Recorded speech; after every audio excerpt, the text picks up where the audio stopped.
إلهي لست للفردوس أهلا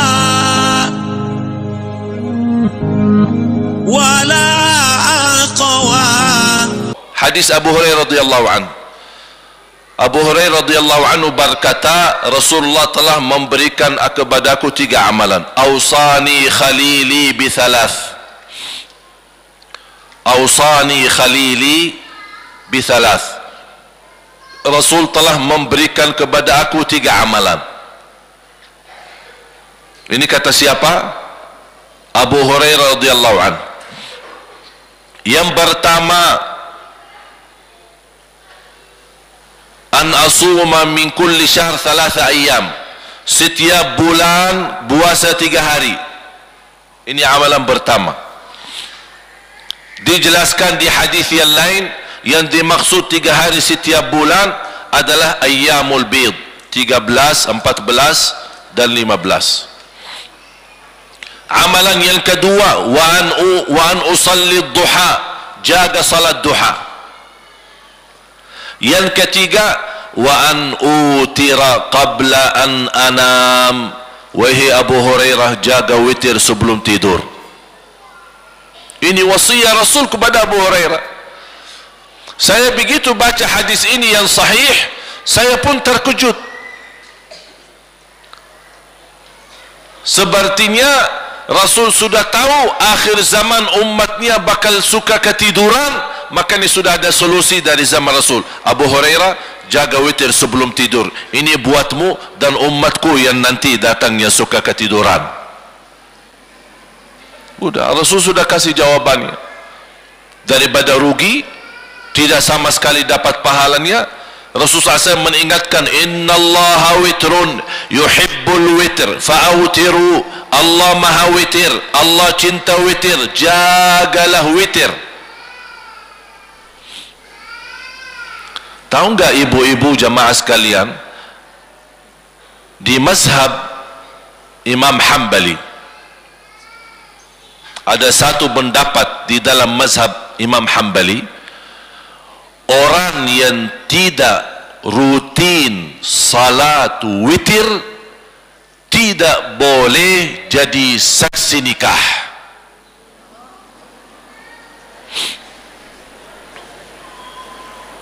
Coba bayangkan, ini pendapat, bukan sepakat ulama ya, ini hanya pendapat. Tapi yang saya mengambil dari pendapat ini, di zaman Imam Ahmad bin Hanbali memang menjadi kebiasaan, witir itu kebiasaan. Bahkan menganggap orang yang tidak salat jamaah di masjid tidak sah jadi saksi nikah. Ada pendapat seperti itu dalam fikih. Bagaimana yang tidak salat sama sekali? Bagaimana yang tidak salat sama sekali? Makanya kita di Madinah, kalau ada orang nikah, biasa kita nikah di mahkamah, di depan hakim. Mahkamah kan dekat Masjid Nabawi. Jadi datang calon laki-laki sama keluarga perempuan, termasuk perempuan juga dibawa di depan hakim untuk menikahkan mereka. Hakim juga bertanya sama wanita. Hakim bertanya sama wanita, kamu terima nikahnya sama laki ini? Tidak ada yang maksa?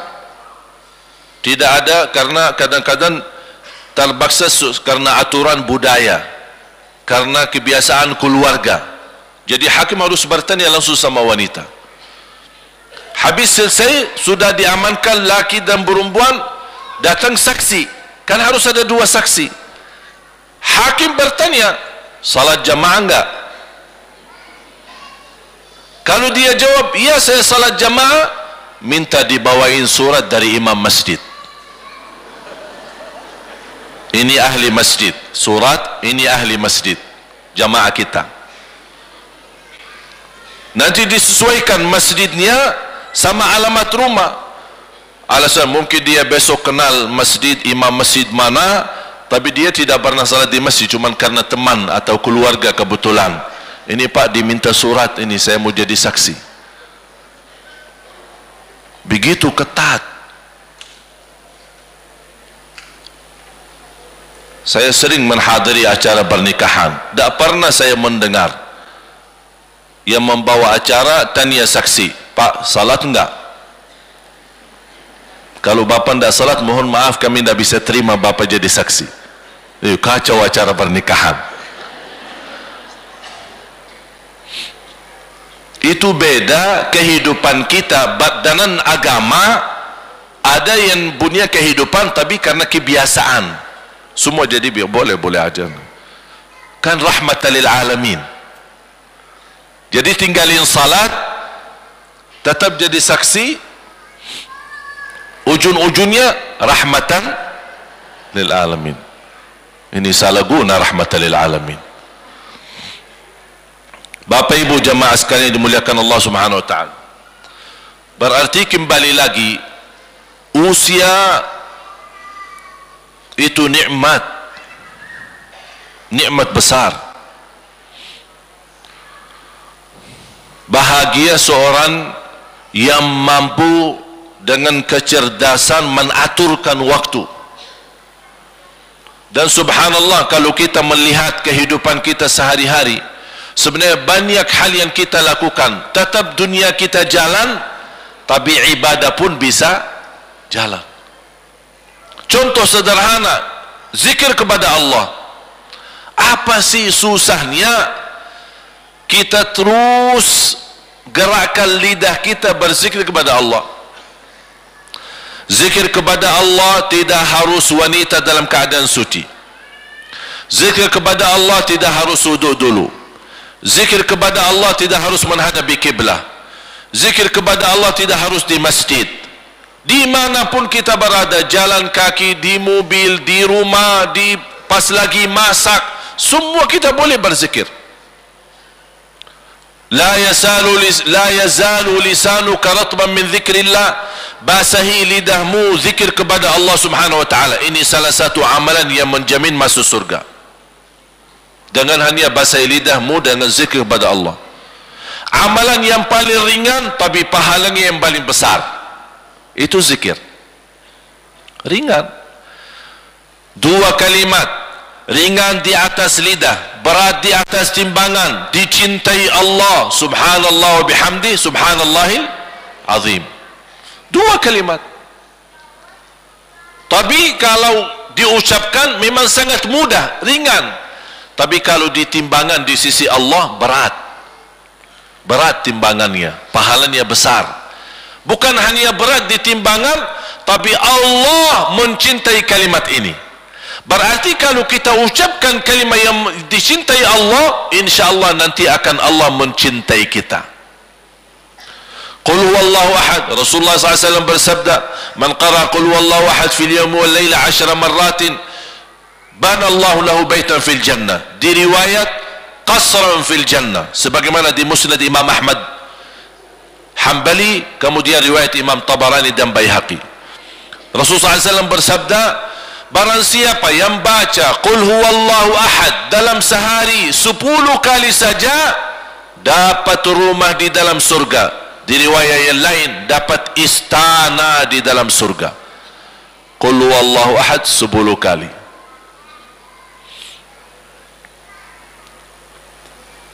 Berarti hal-hal yang sederhana kalau tidak diingat, tidak diamalkan, tidak diperhatikan, masuk dalam ayat innal insana lafi khusr. Sungguh manusia akan merugi. Sayang sekali,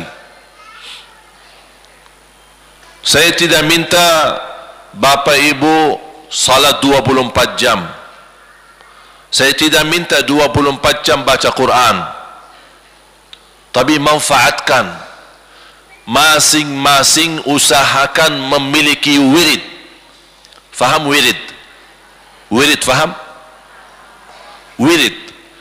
Ada wirid baca Quran, ada wirid salat, ada wirid zikir. Jadi wirid itu hal sederhana tapi diistiqomahkan. Contoh,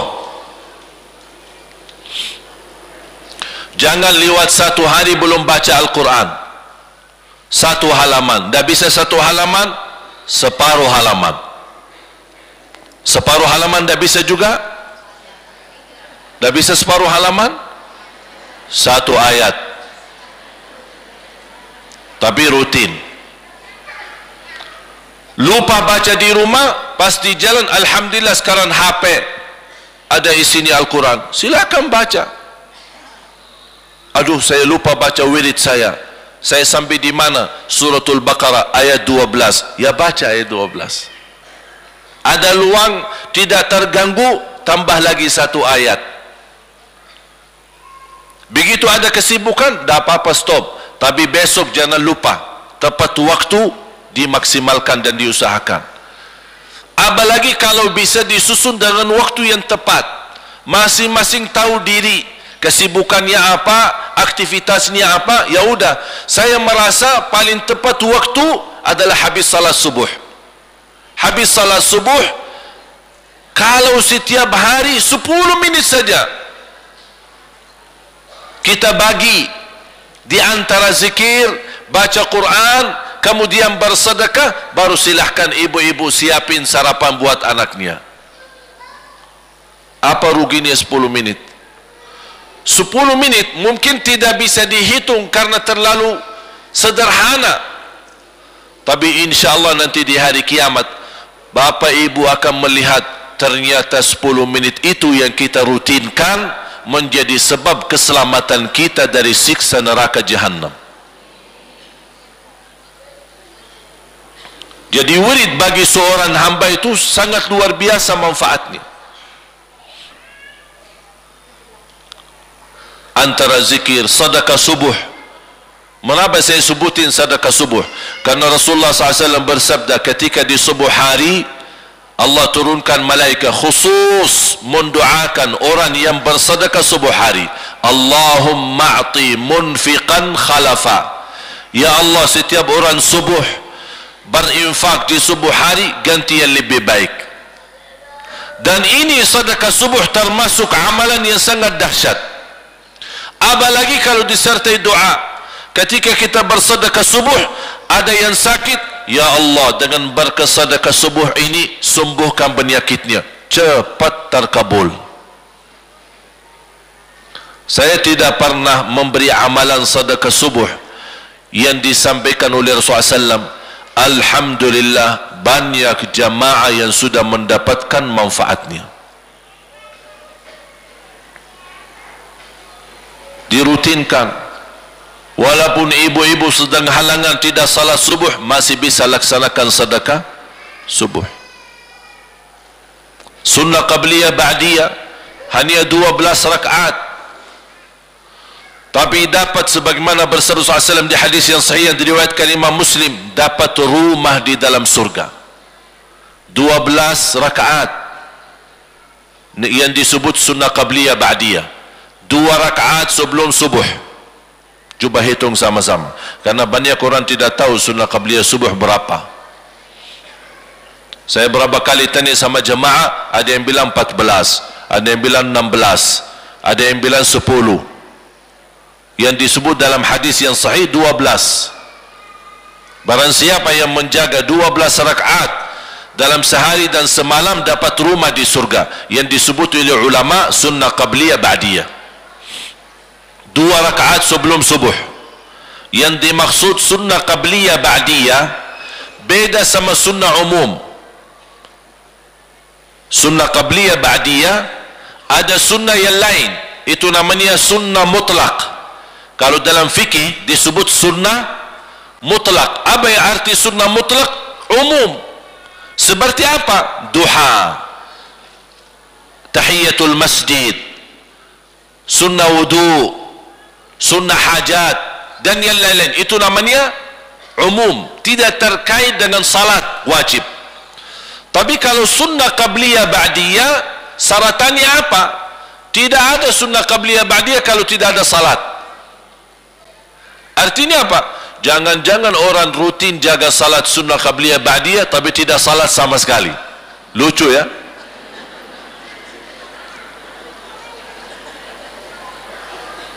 Sunnah qabliyah ba'diyah, adanya sunnah qabliyah ba'diyah karena ada wajibnya. Dan wajib itu kalau ada kekurangan di salat wajib, dan pasti ada kekurangan, tak ada yang sempurna salatnya, termasuk saya. Makanya manfaatnya ini sunnah qabliyah ba'diyah, menutupi kekurangan yang wajib. Makanya pertama yang dihisab, kata Allah subhanahu wa ta'ala kepada malaikahnya, periksa salat hambaku. Habis diperiksa salatnya, ya Allah banyak kekurangan. Apa kata Allah? Lihat sunnahnya, ada enggak sunnahnya? Kata malaikat, ada ya Allah. Tutupi kekurangan yang wajib dengan salat sunnahnya. Dan ini salat sunnahnya termasuk sunnah qabliyah ba'diyah, dan termasuk sunnah yang lain, menutupi kekurangan yang wajib. Makanya penting sekali walaupun hukumnya sunnah. 2 rakaat sebelum subuh, 4 rakaat sebelum zuhur, 2 rakaat sesudah salat zuhur. Sudah berapa? 8. 2 rakaat sesudah salat maghrib, 2 rakaat sesudah salat isya. Itu yang disebut salat sunnah qabliyah ba'diyah. Di luar itu ada sunnah mutlak. Contoh, barang siapa berseru SAW, barang siapa yang salat sebelum asar 4 rakaat dapat rahmat dari Allah, itu di luar sunnah qabliyah ba'diyah. Itu namanya sunnah umum. Ketika kita ada luang salat 4 rakaat, kalau salat sunnah tetap 2, tidak boleh digabung. Karena Rasulullah SAW di hadis yang sahih, la tushabbihun nafilata bil faridah, tidak boleh disamakan salat wajib dengan salat sunnah. Artinya kalau ada sunnah qabliyah 4 rakaat, berarti 2 dulu baru 2 lagi. Tidak boleh disamakan dengan salat zuhur atau salat asar. Syarat sunnah qabliyah ba'diyah, pertama terlaksana salat wajib, terkait dengan salat wajib. Yang kedua sesudah azan. Tak ada sunnah qabliyah sebelum azan. Jadi kalau belum azan, berarti kalau anda salat sunnah, itu sunnah apa? Mutlak. Sunnah apa? Mutlak. Bahasa lain di dalam fikih, nafilah. Apa itu nafilah? Ya sunnah umum. Masuk masjid belum azan, ingin salat 2 rakaat, 4 rakaat, 6 rakaat, itu semua namanya nafilah mutlak, sunnah mutlak. Begitu azan anda salat 2 rakaat, itu namanya sunnah qabliyah sesudah azan. Termasuk sunnah fajar. Sunnah fajar atau sunnah subuh atau sunnah qabliyah subuh itu sama, satu, cuma 3 nama. Sunnah fajar disebut dalam fikih sunnah fajar, disebut pula sunnah subuh, disebut juga sunnah qabliyah subuh. Kapan dilakukan? Sesudah azan subuh, sebelum salat wajib. Berarti sunnah fajar yang selama ini kita dengar, sunnah fajar sebelum azan, itu bukan sunnah fajar yang sebelum azan.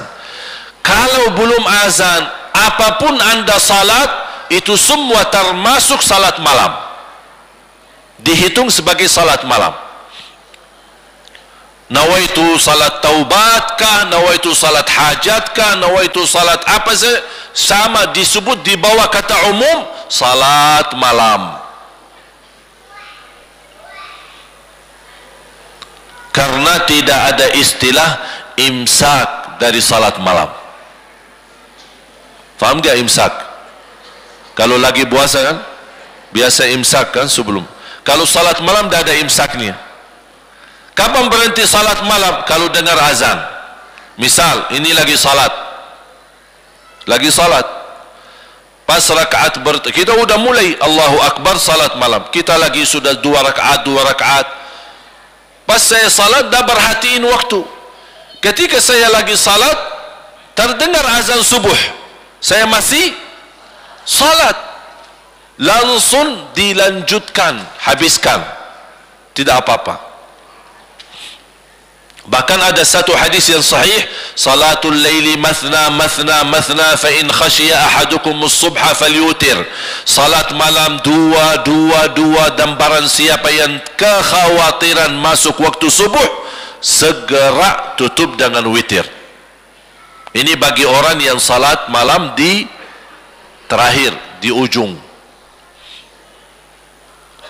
Sudah faham? Jelas? Nyambung? Masuk? Alhamdulillah. Ilahi nas tulil firdaus